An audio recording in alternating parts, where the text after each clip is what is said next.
ఆదివారం రోజు గత ఆదివారం రోజు జరగడం జరిగింది, మీ అందరికీ తెలుసు. మరి బాపూజీ వాచనాలయం ఎలక్షన్లో మరి ఇక్కడ ఉన్నటువంటి పెద్దల ఆశీర్వాదంతో, అందరి ఆశీర్వాదంతో మరి టోటల్గా మేము ఉన్నటువంటి 19 మంది కూడా టోటల్ ప్యానల్కు ప్యానల్ మంచి మెజార్టీతో గెలవడం జరిగింది. ఈ బాపూజీ వాచనాలయం మెంబర్సు అలాగే ఓటర్స్ అందరూ కూడా నేను ధన్యవాదాలు తెలియజేస్తున్నాను. మాకు ఇంత భారీ మెజార్టీతో గెలిపించారు. ఏదైతే కన్స్ట్రక్షన్ జరుగుతుందో మరి కన్స్ట్రక్షన్ కంప్లీట్ కావాలంటే ఈ ప్యానల్లో ఉన్నటువంటి ప్రతి ఒక్కరు కూడా గెలిస్తేనే కన్స్ట్రక్షన్ కంప్లీట్ అవుతుందన్న ఉద్దేశంతో భారీ మెజార్టీతో గెలిపించడం జరిగింది. మరి వారికి అందరికీ కూడా హృదయపూర్వక ధన్యవాదాలు తెలియజేస్తూ మరి ఈరోజు సుధాకర్ అన్న గారు, మీసాల సుధాకర్ అన్న గారు సెక్రటరీగా ఎన్నుకోవడం జరిగింది. ఆయన చార్జ్ తీసుకున్నందుకు మరి ఈరోజు మా ఎక్స్ సెక్రటరీ గారు బాలకిషన్ గారు చార్జ్ ఇవ్వడం జరుగుతుంది. దానికి ఇక్కడ సమావేశం కావడం జరిగింది. ఆ కార్యక్రమానికి ఇక్కడ విచ్చేసినటువంటి పెద్దలు గౌరవనీయులు ఉర్దూ అకాడమీ చైర్మన్ పెద్దలు తాహిర్ బిన్ హమ్దాన్ గారు రావడం జరిగింది. మాకెంతో సంతోషంగా ఉంది. అలాగే మాజీ బాపూజీ వాచనాలయం అధ్యక్షులు రాజేశ్వరన్న గారు, అలాగే శంకరన్న గారు, మన దిగంబర్ పవార్ గారు, మరి అలాగే ఇక్కడ విచ్చేసినటువంటి మా మెంబర్సు లక్ష్మణన్న గారు, పెద్దలు లక్ష్మణన్న గారు, మీ అందరికి కూడా యాదవ్ సంఘం పెద్దలకు మీ అందరికి కూడా నేను ధన్యవాదాలు తెలియజేస్తూ మరి మాకు 5 సంవత్సరాల కాలానికి మాకు ఎన్నుకోవడం జరిగింది. ఈ 5 సంవత్సరాల కాలంలో నిజామాబాద్లో ఉన్నటువంటి ప్రతి ఒక్కరి సహాయ సహకారాలు తీసుకొని, ప్రతి ఒక్క పార్టీ సహాయ సహకారాలు తీసుకొని మరి ఈ నిజామాబాద్లో తెలంగాణలో లేనటువంటి లైబ్రరీ నిర్మించాలన్న ఉద్దేశంతో గత 5 సంవత్సరాల కిందనే మేము డిజిటల్ లైబ్రరీ చేస్తామని వాగ్దానం చేయడం జరిగింది. కానీ పాత ఉన్నటువంటి లైబ్రరీలో డిజిటల్ లైబ్రరీ చేద్దామనే ఆలోచన ఉండే. కానీ భగవంతుని దయ వల్ల మరి మేము వచ్చినాక మా కమిటీ తరఫున మరి 5-6 లక్షలు ఉన్నటువంటి ఫండ్స్ మేము వచ్చి మరి మా కమిటీ 14 మంది కూడా గత కమిటీ మెంబర్స్ అందరం కూడా కష్టపడి ప్రతిరోజు మన ఇంట్లో పని నడుస్తున్నట్టుగా ఇక్కడ వచ్చి కూర్చొని మరి పాత డ్యూస్ కానివ్వండి, మరి కిరాయి పెంచడం విషయంలో కానివ్వండి పెంచి 80 లక్షల రూపాయలు మేము చేయడం జరిగింది. ఆ 5-6 లక్షలు అయితే రాజేశ్వరన్న టైంలో 10 లక్షల వరకు ఉండే. మరి ఇక్కడ బాత్రూంలో ఆడ పిల్లలకు కానీ మగ పిల్లలకు కానీ మరి ఉండేందుకు పోయేందుకు కష్టంగా ఉండే, పిల్లలకు భోజనాలకు చేసేందుకు వసతి లేకుండే. కాబట్టి ఆ షెడ్ నిర్మించడం కానీ ఈ బాత్రూంలు నిర్మించడం కానీ జరిగింది. ఆ తర్వాత స్టాచ్యూ మహాత్మా గాంధీ స్టాచ్యూ కూడా పెట్టడం జరిగింది. మరి గత పాతవారు కూడా వారికి తగ్గట్టుగా మరి దీన్ని అభివృద్ధి చేయడం జరిగింది.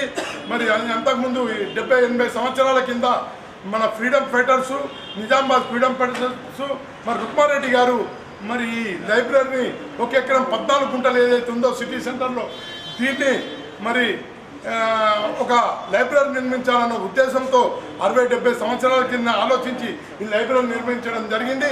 మరి దీనికి ఇన్కమ్ లేదు కాబట్టి ఇక్కడ కొన్ని షాపింగ్ కాంప్లెక్స్ కట్టి మరి 2 పెట్రోల్ పంపులు కూడా కిరాయికి ఇచ్చి మరి దీని ఇన్కమ్ని చేకూర్చడం జరిగింది. దానివల్లనే ఈరోజు జీతాలు కానివ్వండి, దీని పిల్లలకు బుక్స్ కానివ్వండి, మెయింటెనెన్స్ కానీ తెచ్చేందుకు దీంతోనే ఉండే. మరి మేము వచ్చినాక ఇక్కడ 30-35 మడిగలు ఉండే. మరి అందరూ కూడా ఇక్కడ బాత్రూమ్ పోవడం కానీ, రాత్రిపూట తాగడం కానీ, మరి ఇటువంటి రాత్రి ఎవరు లేనప్పుడు వాచ్మెన్ కూడా లేకుండే. మరి అటువంటి చూసి మేమందరం కూడా మరి ఈ ఉన్నటువంటి 30-32 మడిగలన్నీ కూడా తీసేసి ఇక్కడ కొత్తగా నిర్మాణానికి లైబ్రరీ నిర్మించడానికి మేము ముందుకు పోతున్నాం. పాత లైబ్రరీ ఏదైతే ఉందో మరి వర్షం పడితే మొత్తం ఉరిచి గోడలు నాని స్లాబ్ పడిపోతున్నది. మొన్న ఒక 6 నెలల కింద పెద్ద స్లాబ్ పడిపోయి ఒక అమ్మాయి పక్కన పడ్డది. కాబట్టి ఇవన్నీ చూసి మేము తప్పకుండా లైబ్రరీ నిర్మించాలనే ఉద్దేశంతో మేము ముందుకు పోయాం. అప్పుడు మరి భూమి పూజ రోజు మరి అందరి పెద్ద నిజామాబాద్ ఎమ్మెల్యేలని, ఎంపీలని, ఎమ్మెల్సీలను అందరినీ కూడా పిలవడం జరిగింది. వాళ్ళందరి సహాయ సహకారాలతో వాళ్ళందరూ కూడా వాగ్దానం చేయడం జరిగింది. మరి దాంట్లోనే భాగంగా ముందుగా మరి షబీర్ అలీ గారు 25 లక్షలు ఆయనకు ఉన్నటువంటి ఫండ్స్ నుంచి 25 లక్షలు ఇవ్వడం. అంతకుముందు రాజేశ్వర్ గారు డి రాజేశ్వర్ గారు ఇక్కడ సెట్లు వేయాలి అన్నప్పుడు ఆయన కూడా ఆయన ఫండ్స్ నుంచి 5 lakhs ఇచ్చారు. ఎంపీ గారు 5 lakhs ఇచ్చారు. మరి అలాగే సుదర్శన్ రెడ్డి గారు కూడా మరి తప్పకుండా నేను దీనికి సహాయ సహకారాలు అందిస్తాను. మరి నా నియోజకవర్గం ఇది కాకుండా నేను తప్పకుండా నేను సీఎం దృష్టికన్నా తీసుకెళ్ళి ఇంత మంచి జాగా ఉంది పెద్దలప్పుడు పెద్ద మనుషులు ఇంత పెద్ద సిటీ సెంటర్లో ఇంత మంచి జాగాని వదిలేసి లైబ్రరీ వరకు వదిలేరు కాబట్టి దాన్ని తప్పకుండా ఎట్టి పరిస్థితుల్లో నేను సాయం చేస్తానని చెప్పారు. ఆయన మరి సురేష్ రెడ్డి గారు రాజ్యసభ మెంబర్ ఏదైతే ఉన్నారో సురేష్ రెడ్డి గారికి కూడా ఫోన్ చేసి తాయారన్నని మాకు ఇచ్చి పంపించి సురేష్ రెడ్డి గారిని కూడా మీ సహాయ సహకారాలు కావాలి, ఆ లైబ్రరీ చాలా బాగా గడుతున్నారు అని చెప్పడం జరిగింది సుదర్శన్ రెడ్డి గారు. అలాగే మహేష్ గౌడ్ గారు పిసిసి అధ్యక్షులు నేను తప్పకుండా నా ఫండ్స్ నుంచి సాయం చేస్తానని చెప్పడం జరిగింది. మరి ధన్పాల్ సూర్యనారాయణ గారిని కూడా మేము కలవడం జరిగింది. ఆయన నన్ను 10 lakhs ఇస్తా, నా పర్సనల్ కూడా నేను ఫండ్స్ ఇస్తానని చెప్పడం జరిగింది. ఆయనకు కూడా ధన్యవాదాలు తెలియజేస్తున్నాను. ఎంపీ గారు చెప్పడం జరిగింది. అలాగే డిచ్పల్లి ఎమ్మెల్యే భూపతి రెడ్డి గారిని కూడా పిలవడం జరిగింది. వస్తానని తప్పకుండా నిన్న కూడా మేము పోయి కలిసినాం. ఆయన కూడా తప్పకుండా నేను బాపూజీ వాగ్దానాన్ని విజిట్ చేసి తప్పకుండా నా ఉన్నటువంటి ఫండ్స్లోకి వెళ్ళి ఇస్తానని చెప్పడం జరిగింది. కాబట్టి మరి ప్రతి ఒక్కరికి కూడా మేము అందరి దగ్గరికి వెళ్తున్నాం. మరి ఎవరైనా డొనేషన్స్ ఇవ్వగలిగితే మరి 51,000 ఇస్తే మాత్రం వాళ్ళ స్టోన్ 100 సంవత్సరాలు ఉండే విధంగా మేము స్టోన్ పెట్టాలనే ఆలోచనతో ముందుకెళ్తున్నాం. అట్లనే ₹1,00,000 ఇచ్చినా 50,000 ఇచ్చినా ఇక్కడ స్టోన్ పెడతాం. ఎవరైతే 5 లక్షలు ఇస్తారో వాళ్ళకి ఇలా 14 రూమ్లు వస్తున్నాయి. చిన్న రూమ్ అయితే 5 లక్షల రూపాయలతో వాళ్ళ తల్లిదండ్రుల పేరు కానీ వాళ్ళు చెప్పిన వాళ్ళ పేర్లు కానీ పెట్టడానికి మేము ముందుకు వస్తున్నాం. 10 లక్షలు ఇస్తే ఇలా డిజిటల్ లైబ్రరీలు కింద 2 మీద 2 అవుతున్నాయి కాబట్టి పెద్ద హాల్స్ దానికి 10 లక్షలు ఇస్తే వాళ్ళ పేరు పెట్టాలన్న ఆలోచనతో ముందుకు పోతున్నాం. ఇక్కడ ఉన్నటువంటి పెద్ద మనుషులు అందరూ కూడా సహాయ సహకారాలు ఉండాలి. మరి కాంగ్రెస్ పార్టీ గవర్నమెంట్లో ఉంది కాబట్టి తాయర్బాగ్ గారు ప్రతి విషయంలో మాకు సహకరిస్తూ ఉన్నారు. అలాగే కేశవేణు కానివ్వండి, గడుపు గంగాధర్ కానివ్వండి, అలాగే రత్నాకర్ కానివ్వండి, వారు కూడా సహాయ సహకారాలు తీసుకుంటున్నాం. మరి ఏ పార్టీ వాళ్ళైనా కానీ అందరు సహాయ సహకారాలు తీసుకొని అన్ని మేధావుల సహాయ సహకారాలు తీసుకొని మరి తొందరలోనే ఒక మంచి కమిటీని ఇంకో కమిటీ కూడా వేయాలని అనుకుంటున్నాం. ఆ కమిటీలో కూడా నిజామాబాద్లో పుర ప్రముఖులను అందరినీ తీసుకొని ఈ లైబ్రరీ అభివృద్ధికి రాబోయే దినాల్లో ఈ కాంప్లెక్స్ మొత్తం కూడా తీసేసి కొత్త కాంప్లెక్స్ కట్టాలన్న ఉద్దేశంతో మేము ముందుకు వస్తున్నాం. కాబట్టి ఇక్కడ ఉన్న పెద్ద మనుషులందరూ కూడా హృదయపూర్వక ధన్యవాదాలు. తయారు చేసి నేను ఎందుకంటే ప్రతిరోజు వారంకోసారన్నా ఢిల్లీ ఏం నడుస్తుంది, అక్కడ ఏమవుతున్నది, ఏం జరుగుతుంది, మనం ఎవరి దగ్గర పోవాలి, ఎవరి దగ్గర ఫండ్స్ తెచ్చుకోవాలి అని ప్రతిసారి కూడా తయారుబాయ్ మమ్మల్ని సురేష్ రెడ్డి గారి దగ్గరికి వెళ్ళి మరి ఆయనకు అప్లికేషన్ ఇవ్వడం జరిగింది. కాబట్టి తయారుబాయ్కి నేను హృదయపూర్వక ధన్యవాదాలు తెలియజేస్తున్నాను. ఈ లైబ్రరీ మరి తెలంగాణలోనే ఒక మంచి లైబ్రరీగా తీర్చిదిద్దాలన్న ఉద్దేశంతో ముంగడిపోతున్నాం.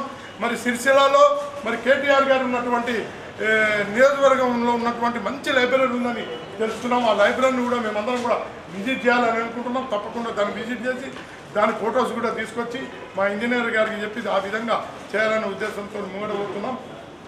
మరి ఇదేదైతే ఈ కన్స్ట్రక్షన్ ఎవరు చేస్తున్నారో మా కాంట్రాక్టర్ రాంబాబు గారు మంచి కాంట్రాక్టరు. ఆ రాంబాబు గారు బాలరాజు గారు చేయడం జరుగుతుంది.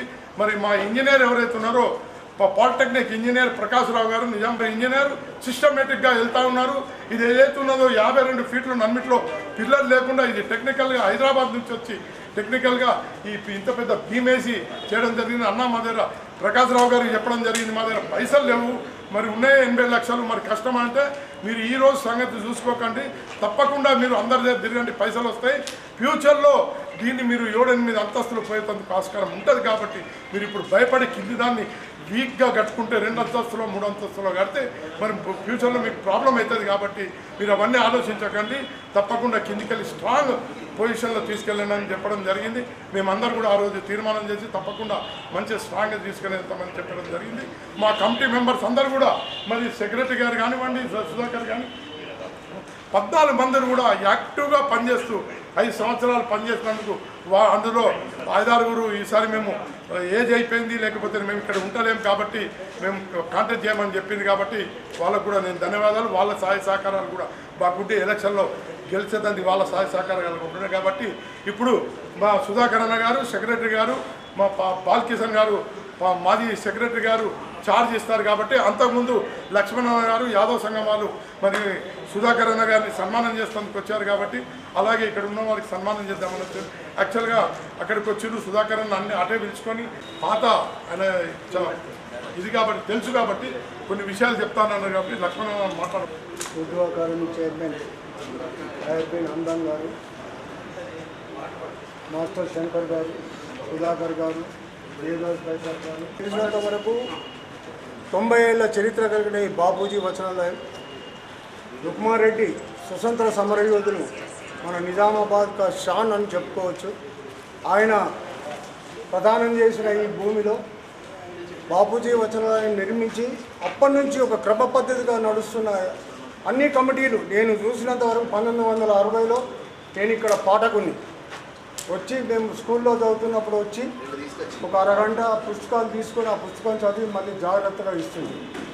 ఈ బాపూజీ వాచనాలయానికి ఎంత పేరున్నదంటే ఉమ్మడి ఆంధ్రప్రదేశ్లో ఉన్నప్పుడు కాకినాడ, రాజమండ్రి, ఏలూరు, భీమవరం నుంచి కూడా పాఠకులు వచ్చి ఇక్కడ ఉన్న అమూల్యమైన పుస్తకాలు తీసుకొని చదివే రోజుల్లో మేము చూసాం. ఎక్కడ రెఫరెన్స్ దొరకకపోతే ఇక్కడికి వస్తుంది. అంత అమూల్యమైన పుస్తక సంపద ఇక్కడ ఉన్నది. మరి ఈ పుస్తక సంపదను కాపాడాల్సిన బాధ్యత ఇప్పుడు మరి మన ఈ కొత్త కార్యవర్గానికి ఉన్నది. ఈ పుస్తకాలు ఎన్ని ఆస్తులు పోయినా ఏం పోయినా పుస్తకాలు పోతే మాత్రం మనకు దొరకాయి. కాబట్టి నేను ఈ కార్యవర్గానికి విన్నవించుకున్నది ఏంటంటే ఒకసారి మీరు పుస్తకాలన్నీ ఒకసారి చూసి అవి ఎక్కడ పాడవకుండా అమూల్యమైన పుస్తకాలు అవి ఎక్కడ దొరకవు మనకు.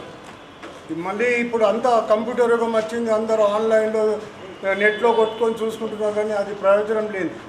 చదివి ఫౌండేషన్తో ఉండాలంటే ఇప్పుడు ఈ బిల్డింగ్ ఇంత పెద్ద ఫౌండేషన్ అంటే చదివి కూడా మనం ఇటువంటి ఫౌండేషన్తో ముందుకు పోతేనే ఆ జ్ఞానం ఉంటుంది. మరి ఇంత పెద్ద బాపూజీ వచనాలయం ఇంత సవ్యంగా జరుగుతున్నాం మేము ఇన్నేళ్లలో చూసినాం, ఎప్పుడు కూడా లేదు.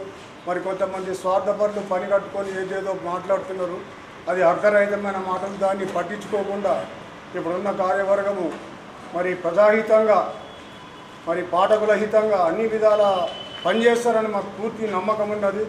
నిజంగా భక్తవత్సలం దీనికి అధ్యక్షులు ఎన్నుకోబడడం మా ఈ యొక్క నిజామాబాద్ బాపూజీ వచనాలయానికి ఒక మంచి రోజులు వచ్చినట్టుగా నేను భావిస్తూ మిత్రమా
బాపూజీ వచనాలయం దాదాపు 80-90 సంవత్సరాలు దీనికి ఒక చరిత్ర ఉన్నటువంటి ఈ వచనాలయానికి ఆ రోజు స్వాతంత్రం కన్నా ముందు దీన్ని ఏర్పాటు చేసుకున్నటువంటి పరిస్థితులు, తద్వారా ఇప్పుడే చాలామంది పెద్దలు చెప్పినట్టుగా నూతనంగా భక్తవత్సలం గారి అధ్యక్షుడు అయిన తర్వాత వారితో పాటు వారి కార్యవర్గం, ముఖ్యంగా ఉపాధ్యక్షులు దాస్ గారు, కార్యదర్శి సుధాకర్ గారు, వారి అశోక్ గారు, ఉపాధ్యక్షులు అశోక్ గారు, ట్రెజరర్ గంగాధర్ గారు, అదేవిధంగా కయ్యంబాయి గారు, ముఖ్యంగా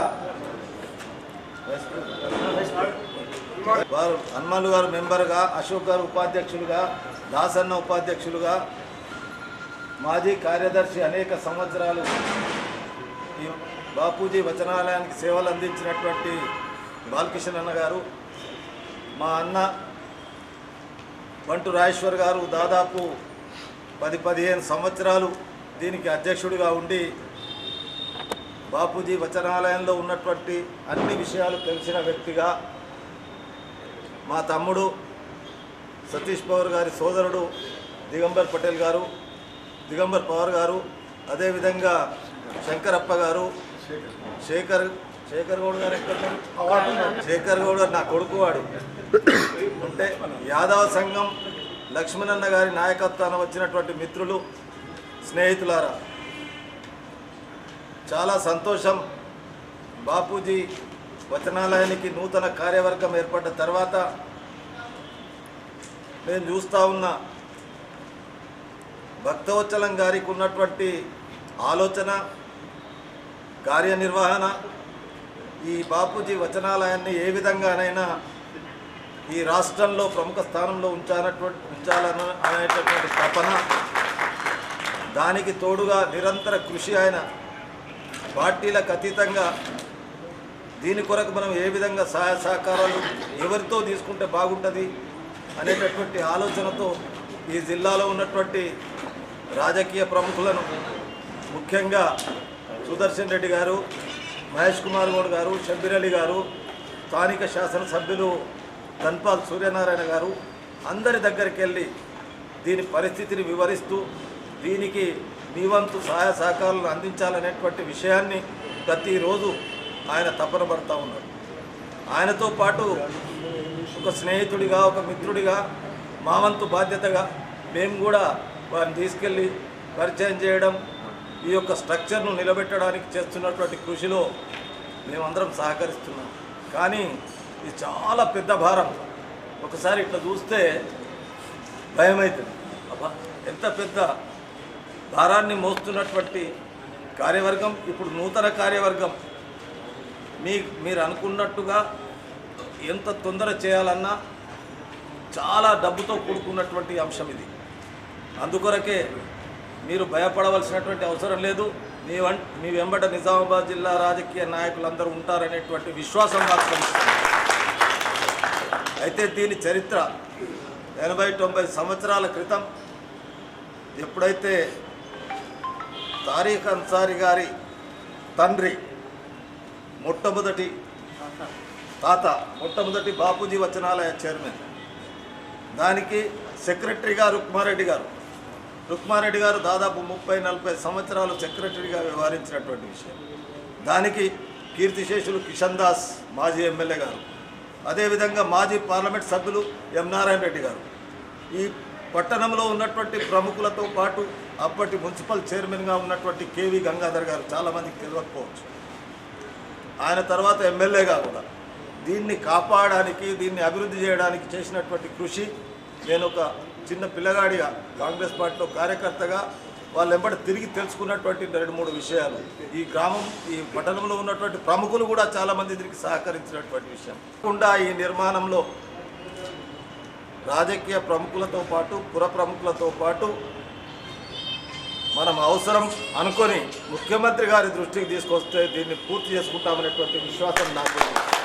దానికి పెద్దలు సుదర్శన్ రెడ్డి గారు ఉన్నారు, అదేవిధంగా మహేష్ కుమార్ గౌడ్ గారు ఉన్నారు. ముఖ్యమంత్రికి ఇద్దరు సన్నిహితులు. మనం అందరం ఒక 2-3 సార్లు వాళ్ళ దృష్టికి తీసుకొచ్చాము ఇది.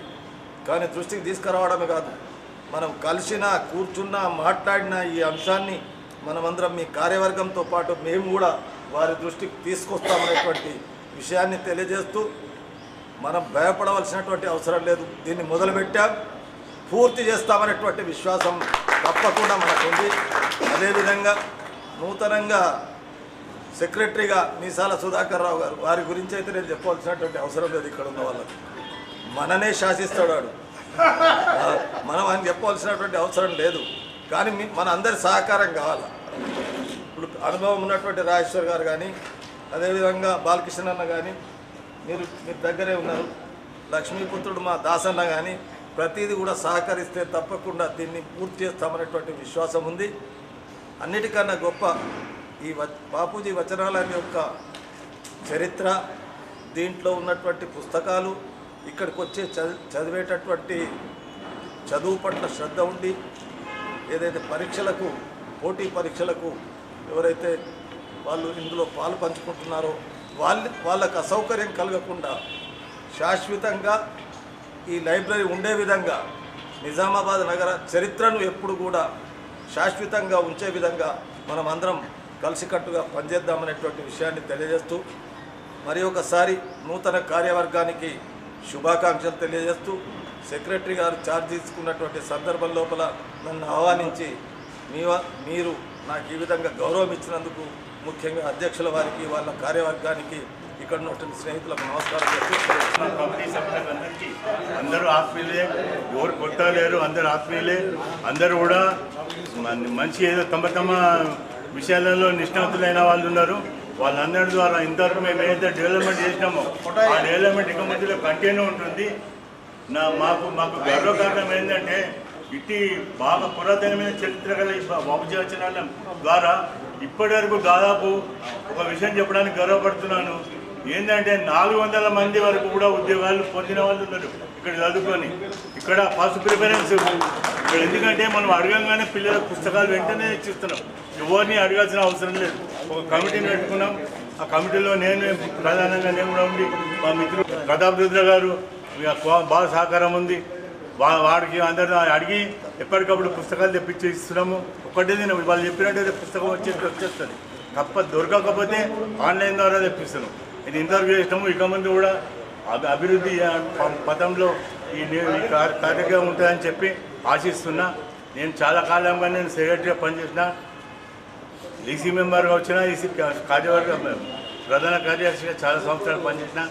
నేను చేయని చెప్పి పోటీ చేయలేదు. ఈసారి మా మిత్రుడు, మా సోదరుడు, మా మీసాల సుధాకర్ గారిని కార్యదర్శిగా ఎన్నుకోవడం జరిగింది. వారికి నేను మీ అందరి సముఖంగా చార్జ్ చేస్తున్నాను.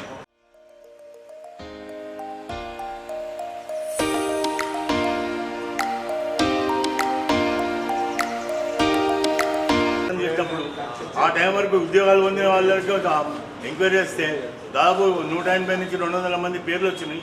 అందులో మేము తొందరగా వాళ్ళు వచ్చిన సంతోషాన్ని అందరికీ కూడా సన్మానం చేస్తే 60-70 మంది పిల్లలు వచ్చిండ్రు. వాళ్ళందరికీ కూడా మేము సన్మానం చేయడం జరిగింది. ఇక ముందు కూడా మళ్ళీ ఒకసారి ప్రయత్నం చేస్తే ఒక ఎన్నికల మూలంగా వీలు కాలేదు. తదుపరి కాలంలో వాళ్ళు కూడా సన్మానం